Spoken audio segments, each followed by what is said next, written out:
Thank you for viewing this production by the Oklahoma Broadband Initiative.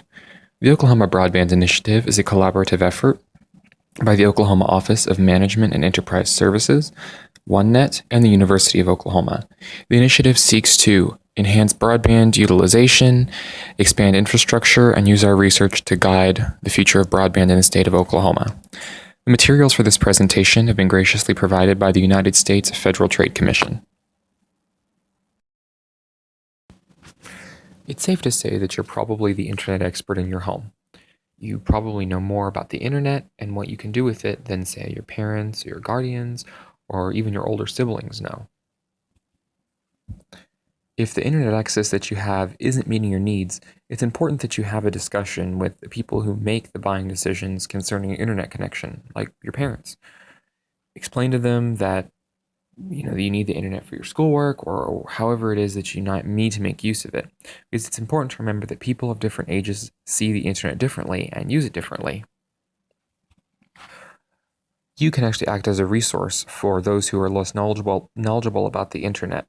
Explain to them, the things that they can do, the things that they can't do, what the different speeds mean, what the different type of connections are, and really turn yourself into a resource for those who know a bit less. And if you find yourself in a situation where you don't have internet at home and that's making things difficult for you, have that conversation with whomever you need to, because we all know that the internet is important for your schoolwork, and having to use it at a library or somewhere else really limits the time you have to work. It slows you down, and it's really a challenge to creating the quality work that you need to succeed. Consider the ways in which you utilize the internet, especially your internet service at home. Of course, you use it a lot for social things like social networks, Facebook, Twitter, Instagram, Snapchat. Any number of services rely on the internet. You also use it quite a bit for educational purposes. Most schools now, be it elementary, middle, high school, especially college, have some sort of portion that requires the internet. Consider how being able to work the comfort and the convenience of your own home makes your work better.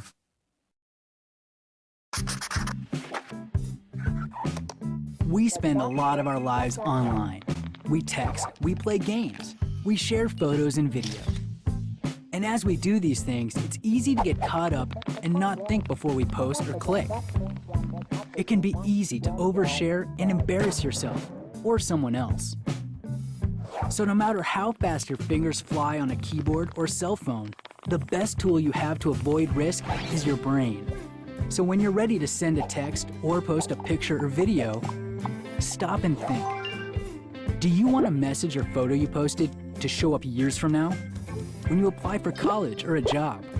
While a video or picture may be funny to you, how will other people feel about it? Being online is part of your life, so take a second. Stop and think before you click.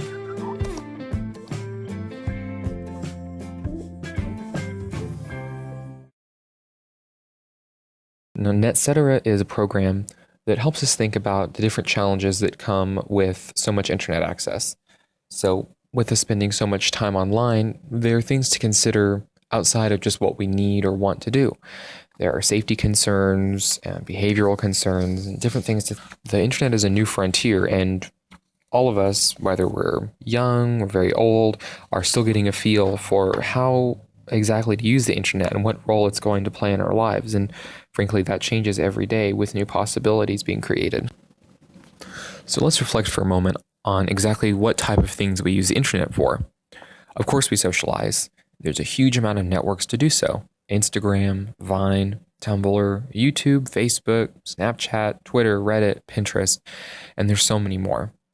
Of course, we learn and we research for things we have to, like through school, but also for things that interest us, like hobbies. We play collaborative games together. Some games have an online portion as an add-on, and some are built completely around playing with others online, such as World of Warcraft. Most of us also construct an online identity or an image through our use of social networks. So, we create a profile photo, our self-descriptions, listing our likes or dislikes, movies we love, songs we hate, things like that. And as you move into the working world, you'll find that most jobs do require some knowledge and use of the internet. Now, all of us know that being online comes with certain inherent risks that are impossible to avoid. And these generally fall into three categories, and we'll look at all of those today. The first is inappropriate conduct. So being online, there's a certain level of anonymity, and it's easy to forget that our online actions can have real-world consequences. So it's important to think about our behavior in terms of how applicable is this to the person that I am, the person that I want to be, and how it would apply in the real world. This is especially true with things like cyberbullying. We have inappropriate contact. So this is direct interaction with other people. They can be someone that you know, someone that you don't know, but generally it's meeting people or acting as someone with bad intentions. So bullies, predators, hackers, scammers, people who want to catfish, things like that. Finally, we have inappropriate content. Now, these are some of the darker things that we find online. Maybe we look for them, maybe we find them on accident. So let's take a look at inappropriate conduct. So first, what does that mean exactly? Generally, it's behaving in a way that you normally might not, and that really isn't acceptable by normal social standards. Now, when we're talking about this in an online context, what we find is that this is usually a symptom of taking advantage of the internet's anonymity. Now, what is anonymity exactly? We don't really have anonymity online, not in the way that we think we do anyway. And when we're using the internet, it's very easy to divorce ourselves from the things that we say and the things that we do, to take advantage of that feeling of lacking an identity. But in reality, it's really quite easy to link the things that people say and do back to who they really are. The most important thing to remember to keep your conduct appropriate is that the technology is a tool. When you socialize online, it's more about the socialization and the talking than it is about the technology that you're using.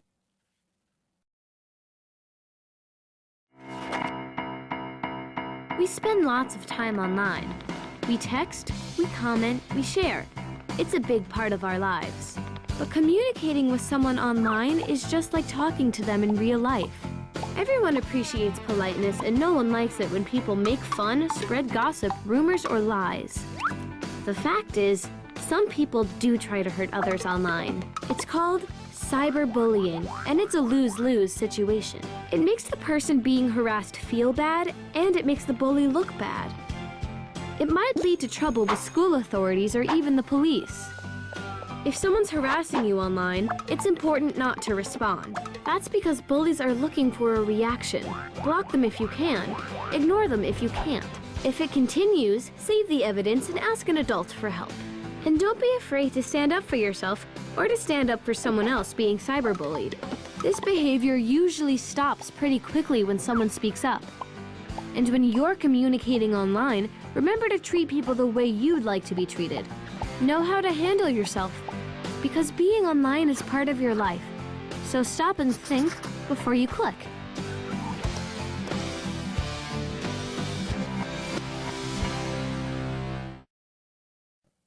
So one aspect of inappropriate conduct, and the one that's generally a problem online, is cyberbullying. So cyberbullying, most plainly, is harassment that happens through an online venue. So it's not necessarily just on Facebook. It can be through any method. Texting apps like WhatsApp, Kik, Twitter, in-game chat, Skype video conference. It doesn't really matter. It comes in many forms. So it can be threats, rumors, intimidation, ridicule, images, especially sharing images that might be compromising, and a special form called catfishing. Now, we've, of course, seen the movie that gave that its name, but most recently we saw that with the case of the football player, Manti Te'o, who had an ongoing online relationship with someone that he thought to be an actual romantic interest and turned out to be someone playing a prank. So for cyberbullying or any type of bullying to exist, there are, of course, people victimized by that, but equally, there has to be someone doing the bullying. So it's essential that you avoid being the bully. So a couple things to remember. You can't really hide behind what you post, despite what it might feel like. Lots of people have said things online, believing they were anonymous, and it's traced back to them and caused them a great deal of problems. So you can't really hide behind what you post. And when you say mean or hurtful things, it does hurt that person, but it also hurts you when you say them. It can be damaging to your image and damaging to your reputation. Of course, other than considering yourself, you'll want to consider how this affects the other person. Imagine it was your reputation or your image that was being passed around or damaged, or if it was you being harassed. And sometimes it may not feel that you're being a bully or that someone is being bullied. It might just seem like a joke or like something normal that's just part of, being in school or being around other people. So it may not always be obvious that cyberbullying is occurring, but it's important that we keep our eyes open to it as a possibility, and it's something that happens fairly frequently. Now, for victims of cyberbullying, it's important that we appreciate that it's very difficult to come forward and admit that this is happening to you. But you have to know that you're not alone. People from all walks of life, of all ages, even adults, can be victimized by cyberbullying, and it happens all of the time. Now, if you're being bullied, do your very best not to react by either lashing out at the person or giving them any sort of reaction. Reaction is what most bullies want.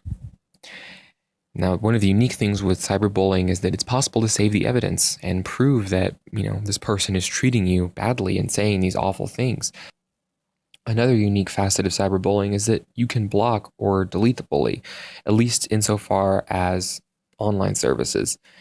It can't seem impossible to get away from them, or that you have to contact them because they're, they have your phone number or your username, but you don't have to. You're not obliged to talk to them.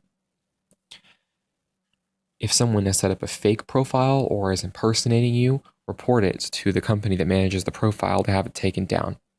And if you see cyberbullying happening, speak up. Tell the bully that what they're doing is wrong, or tell someone in charge who has some authority to take some action. Since being online is part of our lives, it's a good idea to take steps to protect ourselves, our information, and our computers. One thing you can do to stay safe is to limit your online friends to people you actually know. By turning on privacy settings and learning about location-based services, you can keep strangers from learning too much about you. And don't give certain information out to anyone. Your social security number, family bank accounts, and even your password can cause lots of trouble in the wrong hands. You can protect yourself and your computer by keeping up to date on security software and being cautious about what you click. Emails, P2P downloads, and promises of free stuff can hide viruses and spyware. Being online is part of your life, so stop and think before you click.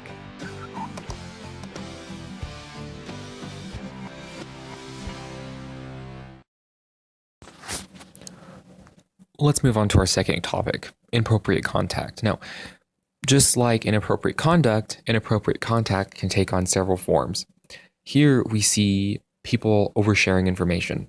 So for example, this person has Instagrammed a photo of their debit card, and this person has done the same with their driver's license, both of which can be compromising and have lots of sensitive information on them. Now, those things seem obvious, but other things aren't so obvious. Anytime that you share any personal information with an online entity, no matter how secure it seems, there's always the risk that that data is going to be leaked. So important things like your social security number, your address, your date of birth, all of that, once it's stored in an online database, there's a risk that it can be compromised. So with that being said, it's important that you're judicious and careful about whom you share that information with. On your public profiles, set your privacy settings to high.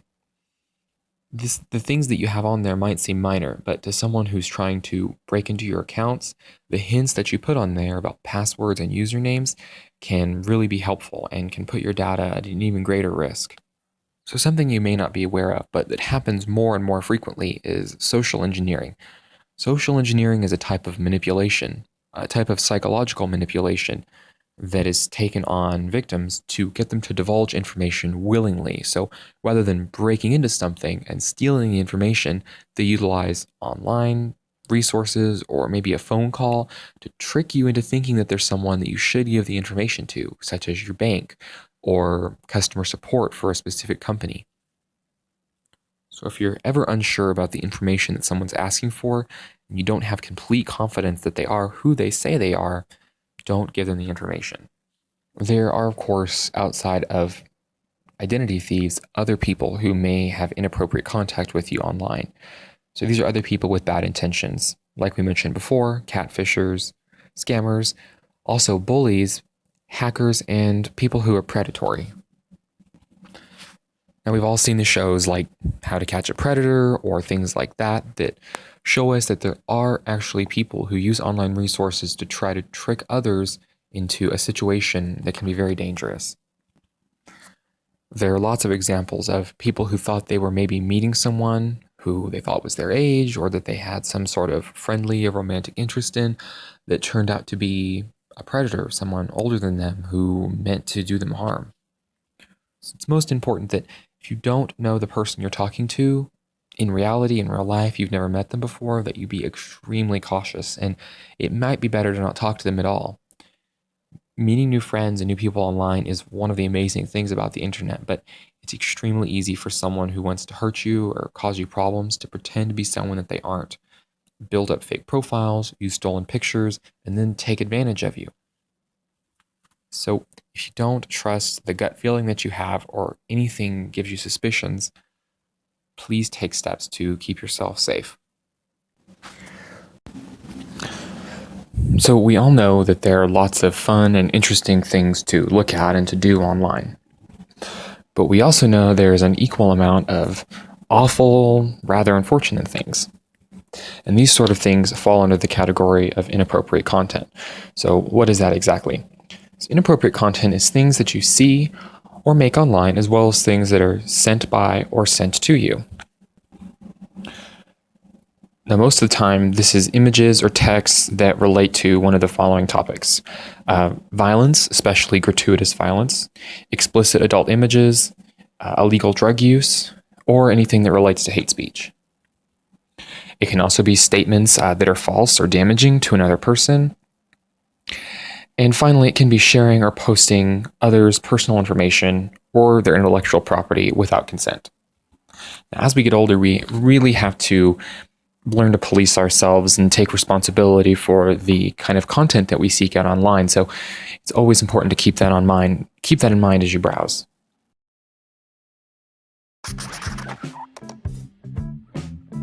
Being online is a great way to share information and connect with friends.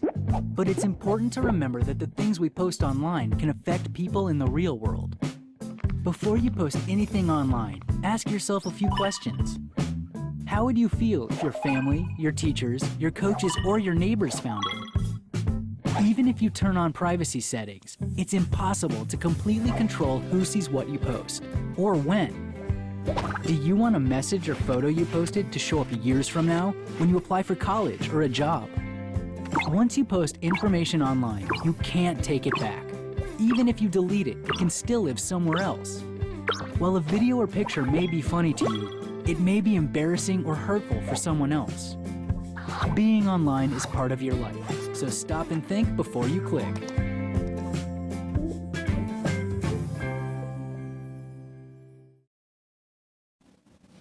So a big part of the inappropriate content section is content that you create, and that includes sharing that content with care. So probably the most important thing you can remember when you're going to share something online is that things that you post online are like zombies. They never die. Every day people lose jobs, miss out on job opportunities, cause problems for themselves at school, or even have problems with the law because they were not smart and careful about what they shared online. So in the past, so for example, your parents or your grandparents, their mistakes and the problems that they had when they were young, there's very little evidence of that, and it's something that can fade with time that they could learn from. Now, with the internet, mistakes don't go away.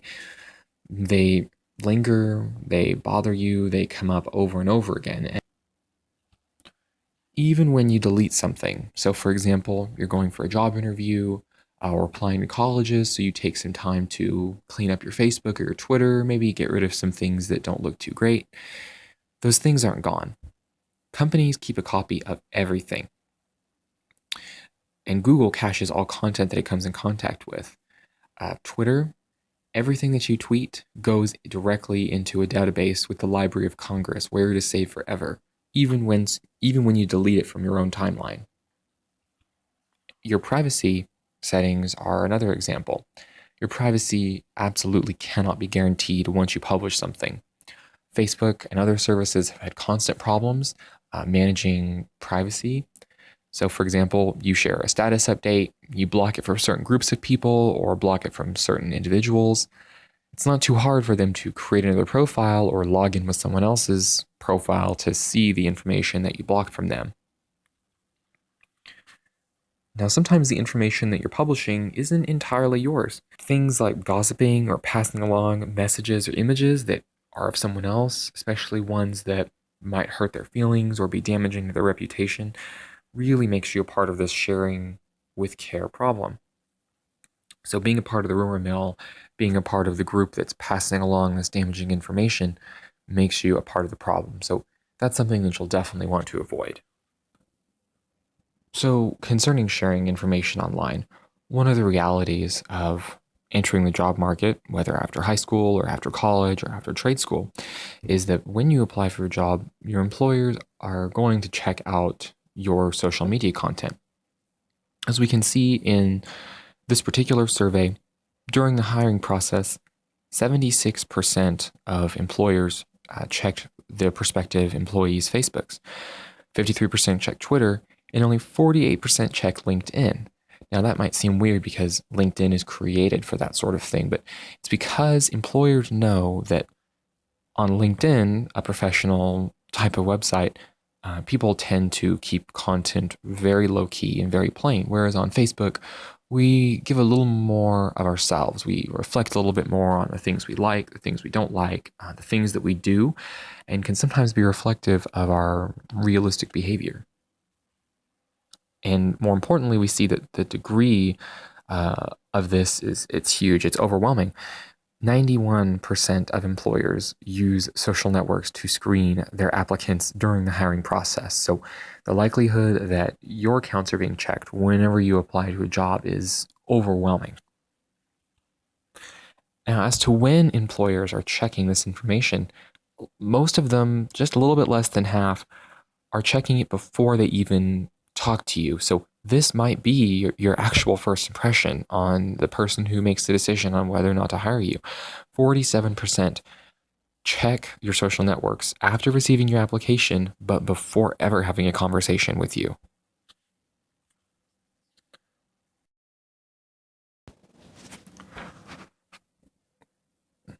Another aspect, probably less important, some would say minor, about sharing with care is kind of keeping the clutter off your wall. And if you have any friends that seem to post everything, you probably know what I'm talking about. So you can start by turning off auto sharing features. So things like Netflix, Pandora, or Spotify can sometimes auto post when you're listening to or watching something. Or a lot of the games that are associated with Facebook seem to post updates every couple of minutes or send invitations to your friends. And sometimes, especially if you're the one receiving them, it can get a bit annoying. When it comes to privacy, one thing to watch out for is signing in to websites with your social media credentials. So a lot of websites want you to create an account, and rather than, filling out all your information, they offer a button to just click sign in with Facebook. Now, when you do that, they make an effort to disclose what exactly that website can access. But how often do we really read that? So sometimes you'll go ahead and sign in with your Facebook, and it gives the website way more access than they would need to your information than they would actually need to provide their services. Also, it sometimes gives them permission to post to your personal accounts with your name on their own behalf, such as with advertisements for their product. So we've talked about a lot. So let's have a little bit of a recap and just look at the key points for each section. So remember, socializing is socializing, whether you're online or you're offline. Try not to act any differently online than you would in person, and that way you're less likely to run into problems. Because your online actions can have real-world consequences, and your words and the things that you post can have a big impact on others and also on yourself. Once you post something, you can't take it back, even if it's deleted. It's really simple to download something or screenshot something within seconds of it being published. Emails and texts and other messages can't be unsent. You can delete it from your own phone, but the person who you sent it to can do whatever they want with what you sent. Trust your gut if you're suspicious. If someone that seems off to you, or maybe like their intentions aren't 100% pure, block them or delete them. It really isn't worth the risk to you personally or to your financial standing or anything else for that matter. And certain information should always remain private. So obvious things, social security number, driver's license number, address, but maybe some less obvious things like your birthday. That kind of information might seem simple or arbitrary, but it's used really often to verify your identity with things like banks, credit card companies, really anything. And it's very easy to start to compromise someone's identity once you have access to information like that. So the last few things we're going to talk about are related to internet safety, but kind of have their own special distinctions. One of them is your cell phone. So more and more phones have full internet access and internet enhanced features, and more people have phones that have those capabilities. One of the things that's really hard to avoid, and pretty much everyone can relate to this, is trying to set some limits on using your phone. It can seem like we're not on our phone that much when really we're on it constantly, checking email and text, on an actual phone call, Facebook, Instagram, taking a video of something, taking a picture, listening to music, doing all those things at once. And we can end up spending a huge amount of time on our phones and ending up disconnected from what's actually going on around us. It can even interfere not just with our personal lives, but with our professional lives or our academic lives. So think about when you have your phone, are you taking time away from other things to spend that being on your phone? So as an extension of that, part of getting older and maybe entering the adult world is kind of policing yourself, setting some limits. When and where you should and shouldn't use your phone. How often? What should your phone be used for? And trying to limit its interference with things that are more important in your life. I mean, we can all relate to maybe being in a social situation like a dinner or spending some time with someone that's important to us and not really getting to talk to them because they're kind of wrapped up in their own thing with their phone specifically. So when you go to do something on your phone that maybe isn't 100% essential, think about who you're with and how you're spending your time and maybe if that's always the right thing to do. Something else to think about when using the internet from your mobile phone is something we briefly talked about before, and that's the special privacy concerns that come along with your cell phone. So one thing you might not know is your phone is fully trackable. So when you give permission for programs to access your location, they can literally follow you in real time, and that's something to think about. Something else is, since your phone can take images and videos and check you in and identify who you're with, you want to make sure that when you do things like that, share images, check in where you are on Facebook, Foursquare, whatever, and include other people in that they actually want to be included. It might seem silly or arbitrary, but some people do think about their privacy in different ways and take it very seriously, and they may not always want to be included, or they may have some sort of special life situation where it's a bad idea. Maybe someone that they're trying to stay away from, a stalker, something like that. Identifying them makes it really easy for those people to find them, the people that they're trying to avoid. Another thing, and most people know this, is if there are protections, set up for you, antivirus or filters, other things like that on your home or your school computer, that those don't always apply on your phone. So whenever you access something, services, websites, applications, always give a thought to the safety of those things. And if the publishers or the content, the company that provides them, if they can be trusted.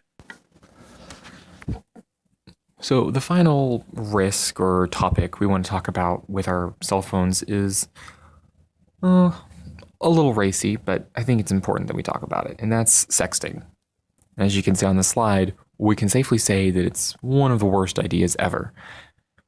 Now, legally, if you're under 18, explicit pictures of you are technically child pornography, no matter who you're sending them to, or whether you wanted to send them, what your intent is, or what your consent is. So that's something to think about, that in a lot of jurisdictions and states, it can be illegal and a felony to share those pictures if you're underage. But no matter what age you are, you have to think about what we talked about all throughout this, and that is, once you've sent something or posted it, but in this case sent, it's totally out of your control. The people that you share it with and send it to, you're totally putting your trust in them. They can do whatever they wish with what you share with them. They can keep it to themselves, they can share it, they can save it for who knows how long, broadcast it if they want to. And it may seem okay right now if your contact or relationship with that person ever goes sour and isn't perfect. Maybe they get upset, maybe you get upset. As revenge, it would be really easy to send that picture out. So really, it's better to not. One thing to think about is your reputation. These racy pictures and messages always sort of have a way of finding themselves in the wrong hands. So when you send something, think about, if everyone were to see this, would I be embarrassed, or would that be okay? Is this something that I would want directly associated with me? Other thing to think about is actually protecting your cell phone itself. Only give out your phone number to people that you know. Don't give out other people's numbers without their permission. I'm sure we've all gotten a text or a call from someone and had no idea how they found our phone number, probably because someone gave it to them without our permission. And finally, lock your phone. A lot of people do, but some people don't. But it's a small step that you can take to keep your data and your identity safe online. If someone were to steal your phone, depending on how long they have it, it's really easy to find out a lot about you and get access to your data and start compromising things. All right, so our final topic is how much trust we put in the information we find online. So when we're reading something online, especially on like an informational website, a news website, you have to think about credibility. The internet is a place where anyone can say anything about a topic or a person. There's no one checking facts or checking credibility or checking accuracy. So when you're researching for school or maybe even for your personal interest, you can't believe everything that you read. You have to learn the traits of trusted sources.